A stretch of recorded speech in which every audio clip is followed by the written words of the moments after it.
ജിംഷൻ, ഞാൻ മഹേഷ് ബാബു. ഇന്ന് പ്രകാശിട്ട് തല്ലി തന്നെയായിരുന്നു.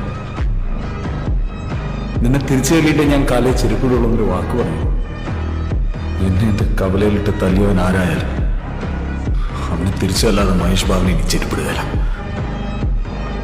മഹേഷ് എന്നിവരെ സ്കൂളിലോ ട്യൂഷൻ ക്ലാസ്സിലോ കടയിലോ നാട്ടിലോ എന്തെങ്കിലും പ്രശ്നം പറഞ്ഞു നല്ലിട്ടി മഹേഷ് തിരിച്ചു. ഞാൻ അവൻ ഇടിക്കാൻ പോവാ. വേറെ ആരോട് കാണണമെന്ന് എനിക്കില്ല. ബേബിച്ചേട്ടനും ഉണ്ടാവണം. ജിംസന്റെ ഹെൽത്തൊക്കെ ഓക്കെ അല്ലേ?